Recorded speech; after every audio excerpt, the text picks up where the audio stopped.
ನಮಸ್ತೆ, ನನ್ನ ಹೆಸರು ಭಾವನಾ. ನಾನು 10ನೇ ತರಗತಿಯಲ್ಲಿ ಓದುತ್ತಿದ್ದೇನೆ.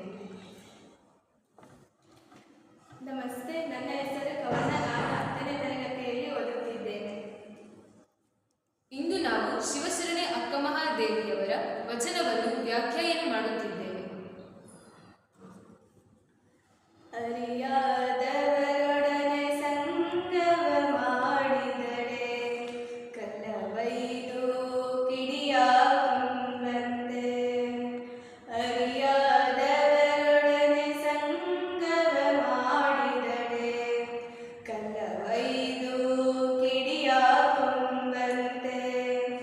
ಬಲ್ಲವರೊಡನೆ ಸಂಗವ ಮಾಡಿದಡೆ ಸಂಗವ ಮಾಡಿದಡೆ ಮೊಸರ ಬಸೆದು ಬೆಣ್ಣೆಯ ಕೊಂಬಂತೆ. ಮೊಸರ ಬಸೆದು ಬೆಣ್ಣೆಯ ಕೊಂಬಂತೆ. ಅರಿಯಾದವರೊಡನೆ ಸಂಗವ ಮಾಡಿದಡೆ ಕಲ್ಲವೈದು ಕಿಡಿಯ ಕೊಂಬಂತೆ. ಚನ್ನಮಲ್ಲಿಕಾರ್ಜುನಯ್ಯ ನಿಮ್ಮ ಶರಣರ ಸಂಘ. ಚನ್ನಮಲ್ಲಿಕಾರ್ಜುನಯ್ಯ ನಿಮ್ಮ ಶರಣರ ಸಂಘ. ಕರ್ಪೂರಗಿರಿಯೂ ಉರಿಯೂ ಕೊಂಬಂತೆ. ಕರ್ಪೂರಗಿರಿಯೂ ಉರಿಯೂ ಕೊಂಬಂತೆ.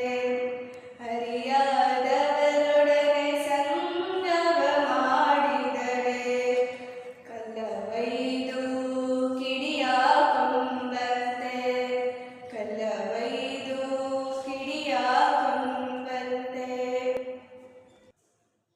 ಪ್ರಸ್ತುತ ವಚನದಲ್ಲಿ ಅಕ್ಕಮಹಾದೇವಿಯವರು ಅರಿಯದವರೊಡನೆ ಸಂಘವನ್ನು ಮಾಡಿದರೆ ಕಲ್ಲನ್ನು ಹೊಡೆದು ಕಿಡಿಯನ್ನು ತೆಗೆದುಕೊಂಬಂತೆ ಎಂದರೆ, ಅಜ್ಞಾನಿಗಳೊಡನೆ ಸಂಘವನ್ನು ಮಾಡಿದರೆ ನಾವು ಅಜ್ಞಾನಿಗಳೇ ಆಗುತ್ತೇವೆ. ಅಂತೆಯೇ ಅರಿದವರೊಡನೆ ಸಂಘವನ್ನು ಮಾಡಿದರೆ ಮೊಸರನ್ನು ಕೊಟ್ಟು ಬೆಣ್ಣೆಯನ್ನು ತೆಗೆದುಕೊಂಡಂತೆ. ಅಂದರೆ ಜ್ಞಾನಿಗಳೊಡನೆ ಸಂಘವನ್ನು ಮಾಡಿದರೆ ನಾವು ಜ್ಞಾನಿಗಳೇ ಆಗುತ್ತೇವೆ. ಗಿರಿ ಎಷ್ಟೇ ದೊಡ್ಡದಿದ್ದರೂ ಕರ್ಪೂರದ ಕಿಡಿಯಿಂದ ಹೇಗೆ ಬೆಳಗುತ್ತದೆಯೋ ಹಾಗೆ ನಮ್ಮ ಬದುಕು ಸಹ ಜ್ಞಾನಿಗಳೊಡನೆ ಸಂಘವನ್ನು ಮಾಡಿದರೆ ಬೆಳಗುತ್ತದೆ. ಚಂದನ ಕಡಿದು ತೇದೊಡೆನಂದೇನೆಂದು ಕಂಪ ಬಿಟ್ಟಿದ್ದೆ. ತಂದು ಸುವರ್ಣವ ಕಡಿದೊಡೆದಡೆ ಬೆಂದು ಕಳಂಕ ಹಿಡಿದಿದ್ದೆ.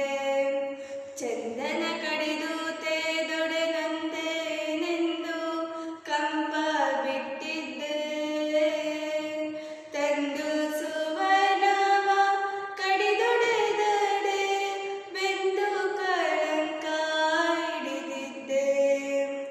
ಸಂದು ಸಂದು ಕಡಿದು ಕಬ್ಬನು ತಂದು ಗಾಣದಲಿಕ್ಕಿ ಬೆಂದ ಪಾಕಗಳು ಸಕ್ಕರೆಯಾಗಿ ನೊಂದೆನೆಂದು ಸಿಹಿಯ ಬಿಟ್ಟಿದ್ದೆ.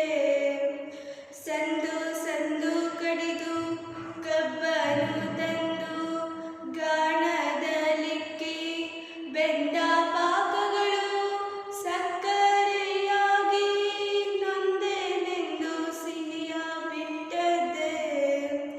ನಾ ಹಿಂದೆ ಮಾಡಿದ ಇನಗಳೆಲ್ಲವೂ ತಂದು ಮುಂದಿಡುಹಳು ನಿಮಗೆ ಹಾನಿಯೇ. ನಾ ಹಿಂದೆ ಮಾಡಿದ ಇನಗಳೆಲ್ಲವೂ ತಂದು ಮುಂದಿಡುಹಳು ನಿಮಗೆ ಹಾನಿಯೇ. ಎನ್ನ ತಂದೆ ಚನ್ನಮಲ್ಲಿಕಾರ್ಜುನಯ್ಯ ನೀ ಕೊಂದಡೆಯು ಶರಣೆಂಬುದ ಮಾಡೆ. ಶರಣೆಂಬುದ ಮಾಡೆ. ಶರಣೆಂಬುದ ಮಾಡೆ. ಪ್ರಸ್ತುತ ವಚನದಲ್ಲಿ ಅಕ್ಕಮಹಾದೇವಿಯವರು ಚಂದನವನ್ನು ಕಡಿದು ತೇದೊಡೆ ತನ್ನನ್ನು ತೇದರೆಂದು ತನ್ನ ಕಂಪನ್ನು ಬಿಡುವುದಿಲ್ಲ. ಹಾಗೆ ಸುವರ್ಣ ಎಂದರೆ ಬಂಗಾರವನ್ನು ಕಾಯಿಸಿ ವಿವಿಧ ಆಭರಣಗಳನ್ನು ಮಾಡಿದರೆಂಬ ಕಳಂಕವನ್ನು ಹಿಡಿಯುವುದಿಲ್ಲ. ಸಂದು ಸಂದಿನಿಂದ ಕಬ್ಬನ್ನು ಕಡಿದು ತಂದು ಗಾಣದಲ್ಲಿಟ್ಟು ಪಾಕ ಮಾಡಿ ಸಕ್ಕರೆಯನ್ನು ಮಾಡಿದ್ದರೆಂದು ಬೆಂದನೆಂಬ ಕಳಂಕವನ್ನು ಹಿಡಿಯುವುದಿಲ್ಲ. ಹಾಗೆಯೇ ನಮ್ಮ ಜೀವನದಲ್ಲಿ ಹಿಂದೆ ಮಾಡಿದ ಕೊಡುತ್ತಾ ಕೂತರೆ ನಮಗೇ ಹಾನಿ. ಅಕ್ಕಮಹಾದೇವಿಯವರು ತಮ್ಮ ಜೀವನದಲ್ಲಿಯೂ ಚನ್ನಮಲ್ಲಿಕಾರ್ಜುನ ತನ್ನ ಪ್ರಾಣವನ್ನು ತೆಗೆದುಕೊಂಡರೂ ನಾನು ಶರಣೆ ಎಂಬುದನ್ನು ಬಿಡುವುದಿಲ್ಲ ಎಂದು ಹೇಳಿದ್ದಾಳೆ.